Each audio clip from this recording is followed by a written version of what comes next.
बातें बना लेना बड़ा सरल है, पर अपनी ममता को, आसक्ति को समेट पाना बहुत बहुत कठिन है। कोई बिरला साधक ऐसा होता है जो अपने लक्ष्य की तरफ रखता है, भगवान सामने, सदगुरुदेव सामने, पर ये दुष्ट इंद्रियां और मन जगत को ही पाना चाहते हैं, जगत को ही भोगना चाहते हैं, जगत को ही देखना चाहते हैं। कैसी मलिनता! इसलिए भक्त्या युक्ता, बातें केवल कर लेना थोड़ी होता कि हमें भगवत प्राप्ति करनी। भगवत प्राप्ति करनी है तो इसके मूल में सारी बात आ गई कि अब मुझे और कुछ चाह नहीं रखनी, और कोई कामना की पूर्ति नहीं करनी, और किसी से अपनापन नहीं रखना, मुझे प्रभु चाहिए। ये सावधान हो जाइए, आप एकांत में भी भगवान के सामने हैं, आपको हमारे श्यामा श्याम देख रहे हैं।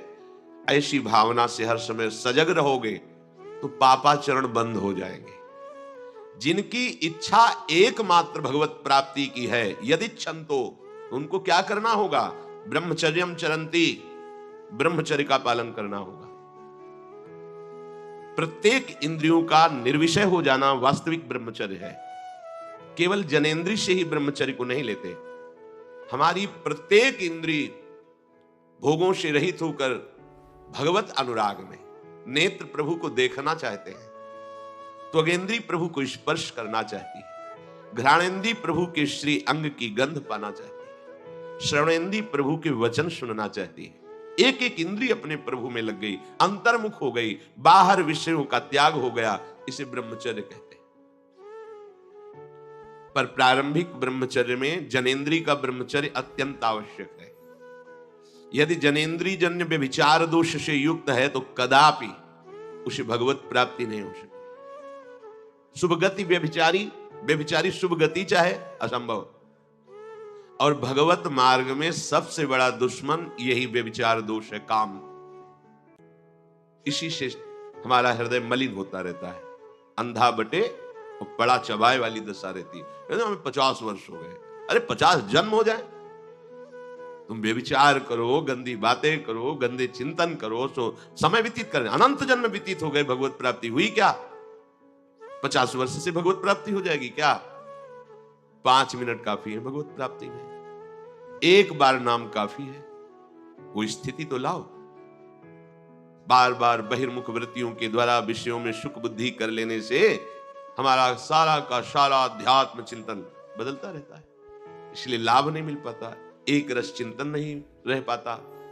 बार बार विक्षेपी विषय करते रहते हो, हम सहते रहते हैं और भोगते रहते हैं। एक बार तो हिम्मत करके उठो, अब लो नशानी अब ना नशई हो, एक बार तो दृढ़ बनो। बस मन के अनुकूल चलने की बात को तुम्हें रोकना होगा, तभी तुम्हारे अंदर यदि छंतो, ऐसी इच्छा जागृत होगी। पक्का पक्का ऐसा ही है। जब हम किसी विषय के वेग को सहते हैं, विषय नहीं भोगते हैं, तो मन बहुत जलाता है। उस जलन में फिर एक ही बात होती है, बस भगवत प्राप्ति हो जाए, झंझट खत्म हो जाए। कब तक हम इसमें चलेंगे? एक बार भगवत, वो जलन हमको भगवत प्राप्ति की इच्छा प्रकट करती है। अपने लोग क्या करते हैं? जलन को मिटाने की कोशिश करने लगते हैं, तो भगवत प्राप्ति की इच्छा क्या, भोग प्राप्ति की तृष्णा जागृत हो जाती है। भोगे हुए भोगों को बार बार भोगने की इच्छा का नाम तृष्णा है। बाहर और भीतर से कोई सहयोगी नहीं, जल रहा है उपासक, तब रास्ता निकलता है भगवत प्राप्ति का, तब इच्छा प्रकट होती। अब नहीं, बहुत जल लिया, अब तो केवल प्रियाजू के समीप जाना है, अब तो प्रभु के सानिध्य में रहना है, नहीं इन भोगों की जलन में जलना है।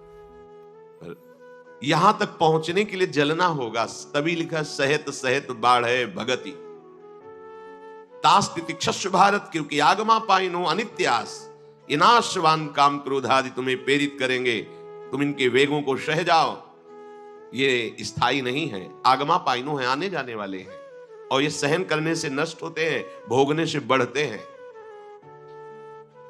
यदि छंतो, अगर भगवत प्राप्ति की इच्छा है तो ब्रह्मचर्यम चरंती, ब्रह्मचर्य का पालन करना ही होगा, इसमें कोई गुंजाइश नहीं, क्योंकि आप चल ही नहीं सकते। ध्यान से सुन लो, ये मनोरंजन का मार्ग नहीं है, इसमें मन ही मार तनहारिक है वृंदावन में गाज, इसमें मन मारना होगा। प्रायः ये मन को दुलार करने वाले लोग कभी भाग्य से सत्संग में भी आ जाते हैं, कभी श्री विग्रह के दर्शन करने भी मंदिर पहुंच जाते हैं, कभी तीर्थ याटन भी करते हैं, पर इनका कोई लक्ष्य नहीं होता। आज सुन लिया सत्संग, बढ़िया है, लक्ष्य नहीं होता। यहां लक्ष्य वालों की बात हो रही। यदि छंतो, यदि तुम्हारी ऐसी इच्छा जागृत हो रही किसी जन्म में भगवत प्राप्ति करनी, तो ब्रह्मचर्यम चरंती। आप सच्ची मानिए, जिसके निकालने में तुमको सुख की अनुभूति हो रही, उसको रोकने में कितनी सुख की अनुभूति होगी। उन्मत्त हो जाओगे बहुत जल्दी। आपके सारे के सारे करण भगवदाकार होने लगेंगे यदि आप ब्रह्मचर्य का पालन करेंगे। शरीर स्वस्थ, हल्का, मन प्रसन्न, नींद आदि पर विजय, कितने गुण ही गुण। और ब्रह्मचर्यहीन आलस्य, प्रमाद, भोगों का चिंतन, मन का डिप्रेशन में पहुंचना, कमर में दर्द, टांगों में दर्द, सर में दर्द, घबराहट होना, बिना किसी कारण के मन भयभीत हो रहा है, भोजन अपच हो रहा है, बिना किसी प्रक्रिया के वीर्य नाश हो रहा है, बिना किसी प्रक्रिया के। काहे को मृत्यु स्वयं स्वीकार कर रहे हो, ये मृत्यु है। चाहे भगवान दत्तात्रेय जी बोल रहे हैं या भगवान कपिल देव जी बोल रहे हो, जब उपासक को संबोधन करते हैं भगवत प्राप्ति के लिए, तो कहते हैं कि इस भोग वृत्ति को साक्षात मृत्यु रूप देखो, ये मृत्यु है तुम्हारी। जब शरीर राग त्यागना है तो तुम शरीर से भोग भोगोगे तो आसक्ति शरीर की पुष्ट होगी, आसक्ति भोग सुख की पुष्ट होगी, है नहीं। कितने दिन शरीर रहेगा, कितने दिन भोग रहेंगे। विचारवान बनो, ब्रह्मचर्यम चरंती, ब्रह्मचर्य का पालन करो। उपासक जो ब्रह्मचारी होता है उसका खिला हुआ चेहरा रहता है, जैसे कमल खिला हुआ, बिना किसी कारण के उसकी मुख मुद्रा में प्रसन्नता होती है। जो ब्रह्मचर्यहीन होता है बुझा हुआ चेहरा होता है, तेजहीन, बिना किसी कारण के वो शोकग्रस्त लगता है। बैठा है, आपको लग रहा है शांत है, लेकिन आप चेहरे को देखो, वो एक शोकग्रस्त है, कुम्हलाया हुआ चेहरा, अशांत चेहरा, मुख प्रसन्न, तन तेज विराजा। यह है ब्रह्मचर्यम चरंती, भगवत आराधन संपन्न उपासक का। जैसे आग में पैर रखते हुए कोई चले तो कैसे चलेगा, ऐसे ही ब्रह्मचारी की पहचान है। इतनी स्फूर्ति उसके अंदर होती, जैसे आग में चलने वाला पूरा पैर नहीं रख पाएगा, अगला कदम रख देगा क्योंकि ताप लग रहा है, ऐसे उसकी स्फूर्ति होती पैरों में। उसकी आंखें एकाग्र रहती है, चंचलता इधर उधर या बार बार झपकना यह विषयी पुरुष का लक्षण है। बार बार पलक झपकना यह विषयी पुरुष का लक्षण है।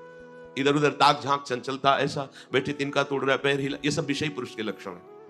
ये तो बिल्कुल साधारण स्पष्ट दिखाई देता है आदमी विषयी है या ब्रह्मचारी, एक सेकंड में लक्षण होते हैं। आपको जब भगवत मार्ग का अवसर मिला है तो गृहस्थ हो, संतान हो गई, ब्रह्मचर्य से रहो। नहीं चाहिए संतान तो भ्रूण हत्या, गर्भ हत्या जैसे महापाप करने की क्या जरूरत है। उसी वीर से संतान उत्पन्न होती है जिसको आप नष्ट कर रहे हो, जिसको आप ऐसे पानी में बहा रहे हो, व्यर्थ फेंक रहे हो, तो उसको भ्रूण हत्या का पाप लग रहा है, तो तुमको पुण्य लग रहा है, वीरपात कर रहे हो तुम्हें भी वही हत्या लग रही है, क्योंकि उसमें वही जीवात्मा है जो मां के गर्भ में जाके बालक रूप धारण कर लेती है, उसको तुम नष्ट कर रहे हो। और बुद्धि भ्रष्ट हो गई है, समझ में नहीं आता, व्यर्थ में वीरपात करते हो, व्यर्थ में।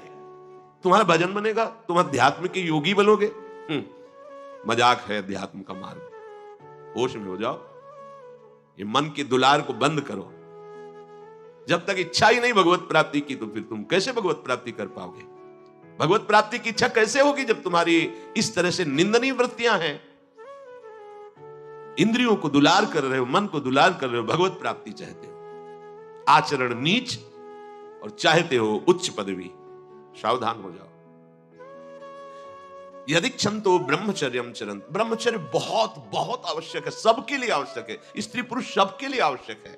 आप उसको केवल भगवत प्राप्ति से ही मत समझिए। अरे जीना है तो ब्रह्मचर्य की आवश्यकता है, स्वस्थता की आवश्यकता है, प्रसन्नता की आवश्यकता नहीं। मरा हुआ जीवन, रोज सुबह शाम निकल रही, रोज जीवन जा रहा है, किस काम का जीवन, गया गई, रात्रि गई, दिन गया, समय जा रहा है। तुम्हारा उद्देश्य क्या है, तुम्हारे हाथ क्या लग रहा है, क्या प्राप्त कर रहे हो। विचार ही नहीं रह गए, विवेक ही नहीं रहे, पशुवत बस ऊपर चमड़ी में सुंदरता का लेप करके और मलमूत्रों के भांड में प्रियता करके पूरा जन्म नष्ट कर देना। कैसी धिक्कारमयी बुद्धि हमारी है। जहां हमें मुक्त होना चाहिए वहां मांग क्या रहे। कोई बिरला ही मुक्त होना चाहता है, वो बिरला वही होता है वीतरागाहा, जिसका राग नष्ट हो गया है। वो वैराग्यवान चाह करता है भगवत प्राप्ति की। जो भगवत प्राप्ति की इच्छा रखता है और ब्रह्मचर्य का पालन करता है, उसकी इंद्रियां शांत हो जाती है। सिद्धांत समझो, खूब भगवत भजन करो, चाहे गृहस्थ हो चाहे विरक्त। संतान उत्पत्ति की आवश्यकता है तो ब्रह्मचर्य नष्ट करो, नहीं तो गृहस्थ में भी ब्रह्मचर्य रहा जा सकता है। हर समय थोड़ी तुम्हारे अंदर विकार रहता है। बहुत सात्विक गृहस्थ हमने दर्शन की, बहुत सात्विक। अब तो ऐसा देखना सुनना बोलना खाना पीना हो गया है कि ब्रह्मचर्य तो एक स्वप्न जैसी बात है, कोई इसे धारण ही नहीं करना चाहता। उसका कुपरिणाम सब भोग रहे हैं, सब भोग रहे हैं।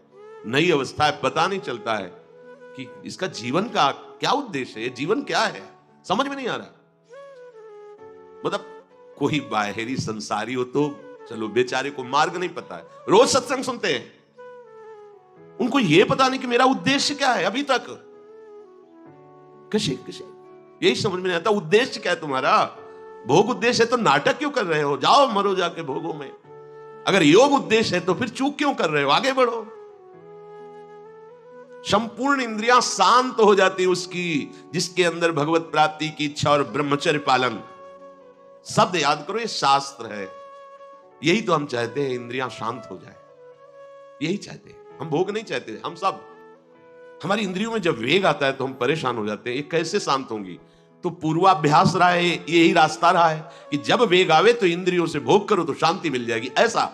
और ये उल्टा है, त्यागात शांतिरंतरम। भोग का वेग आए, सह जाओ तो शांत हो जाओ। पर उल्टा बात हमारी बुद्धि सिखाती है कि भोगों को भोगो तो शांति मिल जाएगी। और भगवान कह रहे जिन्होंने रचना रची इंद्रियों की और भोगों की भी, वो कह रहे त्यागात शांतिरंतरम। तुम उनका त्याग कर दो तो शांति को प्राप्त हो जाओगे। चाहते हम शांति ही है, पर हमारी दुर्दशा है। एक आदमी गंगा के किनारे शांत बैठा, गंगा की तरंगों में आनंद ले रहा था। उसका मित्र आया, ओ वो कैसे बैठे हो, शांत बैठे। अरे नहीं भाई, कुछ करना चाहिए। कुछ बोलो ना, कुछ करना चाहिए। करने से क्या होगा, कुछ करोगे तो पैसा मिलेगा। पैसे से क्या करेंगे, भोग सामग्री लेंगे। भोग सामग्री से क्या करेंगे, भोगेंगे। भोगने से क्या होगा, शांत हो जाएंगे। बोले तुम्हारी गलत बात है, भोगों से शांति तो प्राप्त नहीं होती। मैं अभी शांत बैठा हूं और तुम मुझे अशांति की प्रेरणा दे रहे हो कि कुछ करो, धन मिलेगा, उससे भोग मिलेगा और भोग के बाद शांति मिलेगी। ऐसा कभी हो ही नहीं सकता। भोगों के भोगने से अशांति और तृष्णा पैदा होती है। बस ऐसा ही मेरा मित्र मन है, ये सिखाता है, यही सिखाता है। हम शांत बैठना चाहते हैं, ये मुझे अशांति के मार्ग में लेकर शांति दिखा रहा है। संभालो संभालो, सबसे चूक हो सकती है, चूक को संभाल ले वही साधक है। अगर चूक ना हो तो साधक थोड़ी हो, तो सिद्ध है। साधक का शब्द ही है कि वो साधना कर रहा है, उससे चूक हो सकती है, पर वो चूक पुनरावृत्ति में नहीं आनी चाहिए। एक बार चूक हो गई, संभाल लिया। भगवान उस चूक को चूक ही नहीं मानते हैं जो संभाल ली जाए। जो बार बार पुनरावृत्ति की जाती है वो अपराध है, वो दंड है, उसको भोगना पड़ेगा। कोई और दंड नहीं देगा, वही क्रिया, वही चेष्टा तुम्हारी तुम्हें जला देगी, तुम्हें अशांत कर देगी। एक क्षण की चेष्टा पूरे जीवन भर के लिए तुम्हें जलन पैदा कर सकती है। पूरे जीवन एक चेष्टा तुम्हें विमुख कर सकती है, पूरा जीवन बर्बाद कर सकती है। तत्ते पदम संग्रहेण प्रवक्षे, ये समस्त साधनों का आखिरी फल है। जब कोई भगवत प्राप्ति की इच्छा करके ब्रह्मचर्य, ये बहुत खास बात है, बैठा लीजिए आप सब। ब्रह्मचर्य की अत्यंत आवश्यकता है। बिना ब्रह्मचर्य के अध्यात्म की चढ़ाई पर नहीं चढ़ सकते हैं। आपको परेशानी इसलिए होती कि आप उसी का चिंतन करते हैं। चिंतन छोड़ दीजिए, अभ्यास के द्वारा ऐसा चिंतन कीजिए। ऊपर प्रभु ने वर्णन किया, अभ्यास योग युक्तेन चेतसा नान्यगामिना। अपने चित्त को प्रभु के नाम रूप में लगाइए। भोगों का चिंतन ही ना हो तो कोई परेशानी नहीं भोग त्यागने में।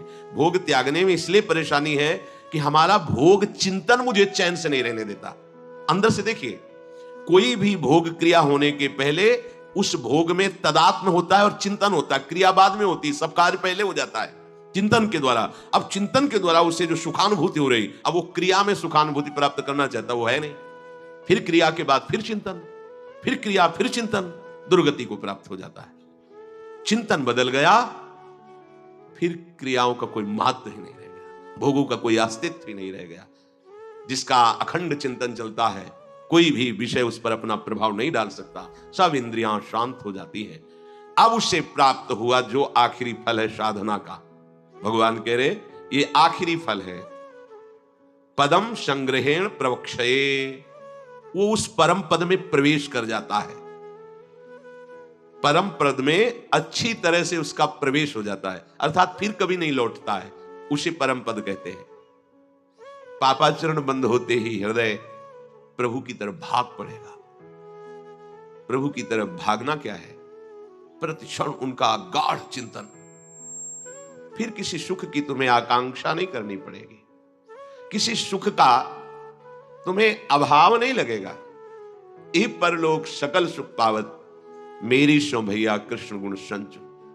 तुम्हें मेरी शपथ है, तुम कृष्ण के गुणों का गायन करो, कृष्ण नाम रटो, कृष्ण रूप ध्यान करो, इसका फल होगा प्रियाजू के चरणों में प्रीति।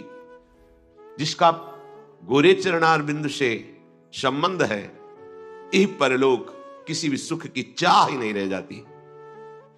प्रभु करुणा करके कह रहे हैं, वही आचार्य है, मेरी कसम तुम कृष्ण के गुणों का संचय करो, तुम्हें इस लोक परलोक में सब सुख मिल जाएंगे, कोई अभिलाषा अधूरी नहीं रह जाएगी।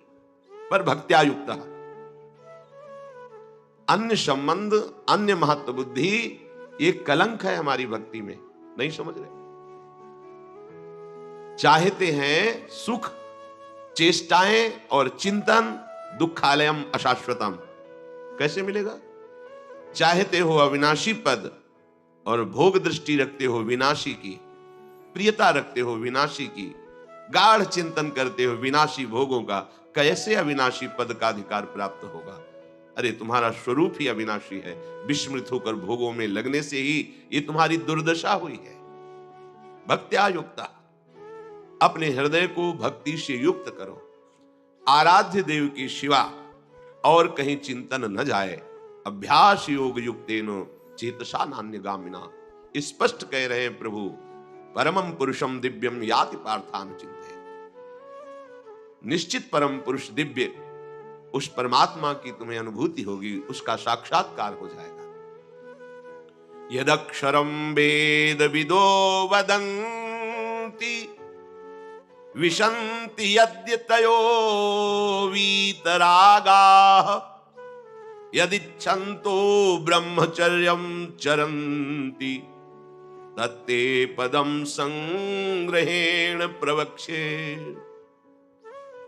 प्रभु कह रहे हैं, वेद और वेद वेत्ता ब्रह्म ऋषि, जिसको अक्षर कहते हैं, वीतराग यति जिसको प्राप्त करते हैं, वीतराग जिनका राग खत्म हो चुका है, अर्थात सुदृढ़ वैराग्यवान, जिसकी प्राप्ति की इच्छा करते हुए जो ब्रह्मचर्य का पालन करते हैं, वो परम पद में तेरे लिए संक्षेप में वर्णन करता हूं।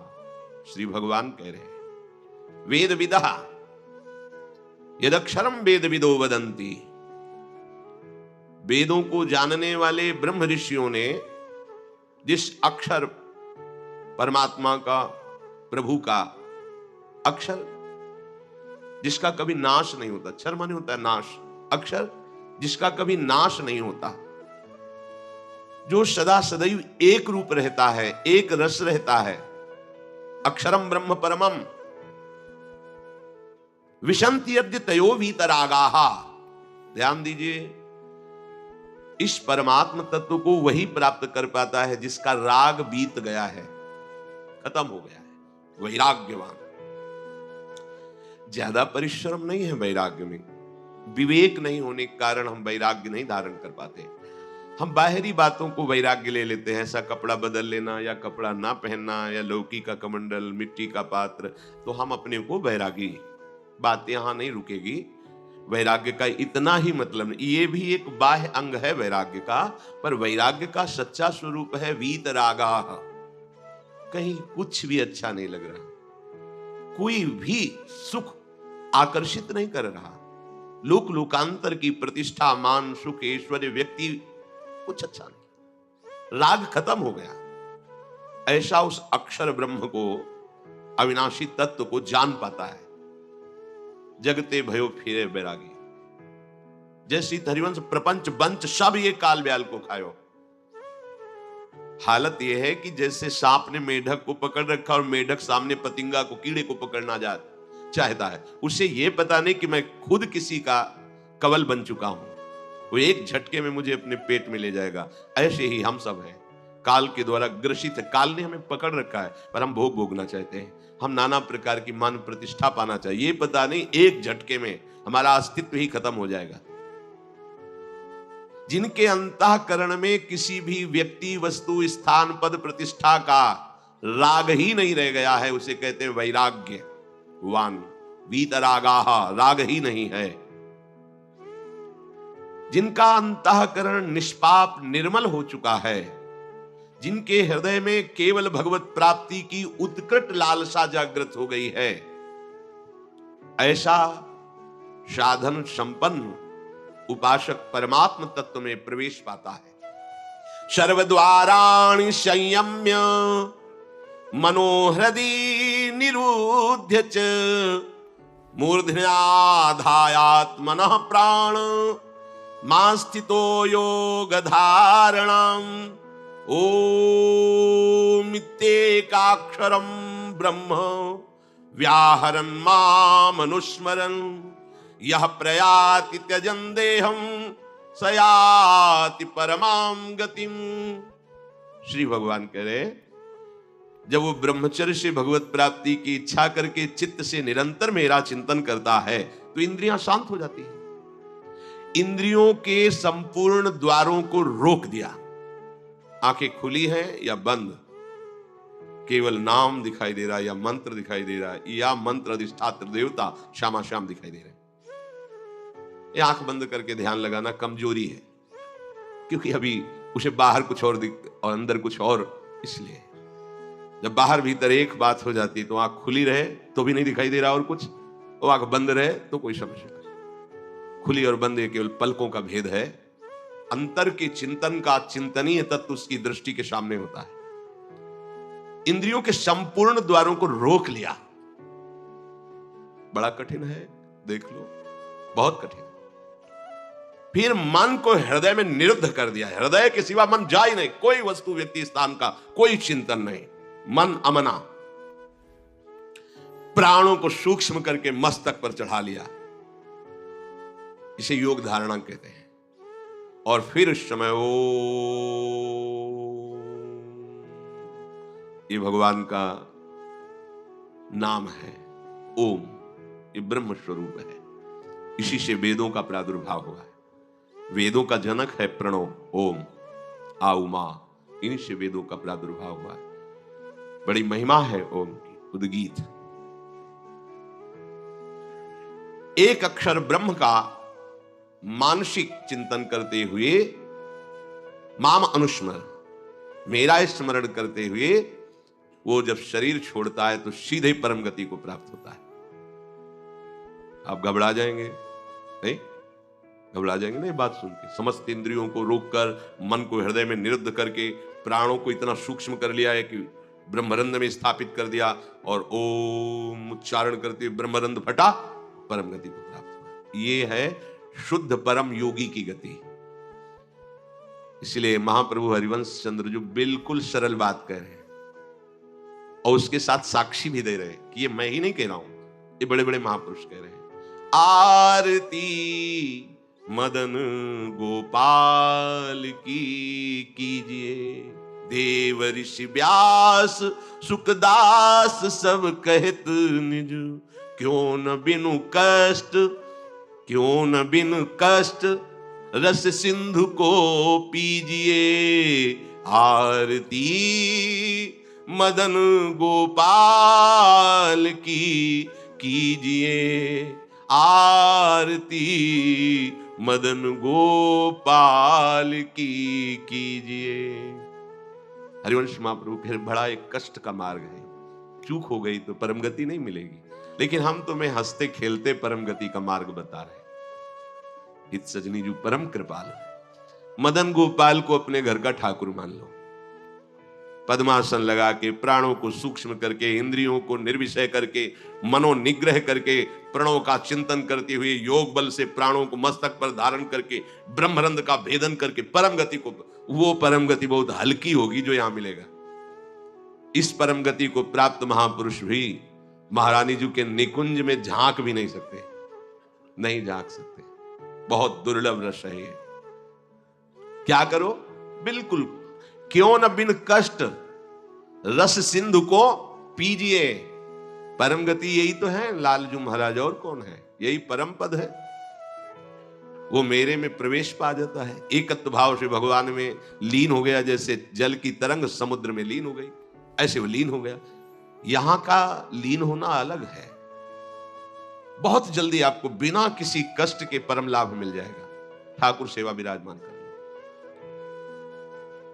मदन गोपाल लाडले लालजू, राधा नाम या राधा वल्लभ रूप, प्रियालाल, जो भी भाव जैसे बन पावे, ठाकुर सेवा विराजमान कर लो।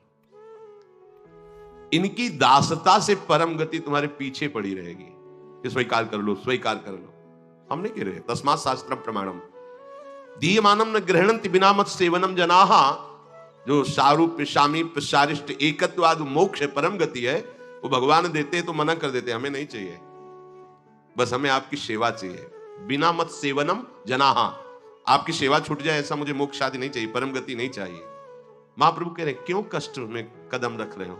आओ, बिल्कुल सहज सरलता से परम गति तुम्हारे पीछे पड़ी रहेगी और रस सिंधु का तुम पान करोगे। क्या? इन ठाकुर का श्रृंगार करो। बहुत रिजवार है, इनको आपका भाव चाहिए। जैसे भी आप हो, कोई शर्त नहीं है कि ये चीज होनी ही चाहिए, नहीं।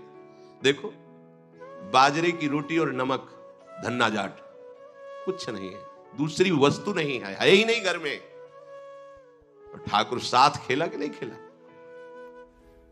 आज तक वर्णन किसी भोग का ठाकुर जी ने नहीं किया। वाह वाह, सुदामा के तंदुल पाके बोल पड़े वाह। आज जो तृप्ति मिली, सबरी के बेर पाकर के ठाकुर जी को तृप्ति हुई। तो अगर 56 भोग से तृप्ति होती तो फिर बात अलग थी कि हम गरीब कैसे भोग लगा पाएंगे। लेकिन हमारे ठाकुर को आपका भाव चाहिए। गर्व है कि मैं 56 भोग लगाता हूं, ठाकुर ने देखा भी नहीं, दृष्टि भोग भी नहीं लगाया, क्योंकि गर्व रूपी दूषित वस्तु उसमें पड़ी है और भाव रूपी परम स्वादिष्ट वस्तु पड़ी है। तो बाजरे की रोटी को रोकना पड़ा धन्ना जाट को कि तू 3 दिन हो गए पूरी रोटी खा लेगा तो मैं भूखा रह जाऊंगा, आधी तुम पाओ आधी हम पाएंगे। नव किशोर ठाकुर जी, नई अवस्था, धन्ना जाट, खेल रहे ठाकुर भाव। महाप्रभु कह रहे हैं मदन गोपाल का श्रृंगार करो, उनकी आरती उतारो। देव ऋषि नारद, शुकाचार्य, भगवान व्यासदेव जी आदि बड़े बड़े महापुरुष कह रहे हैं यदि मदन गोपाल ठाकुर की सेवा की तो बिना कष्ट के परम गति, परम सुख तुम्हें वरण कर लेगा।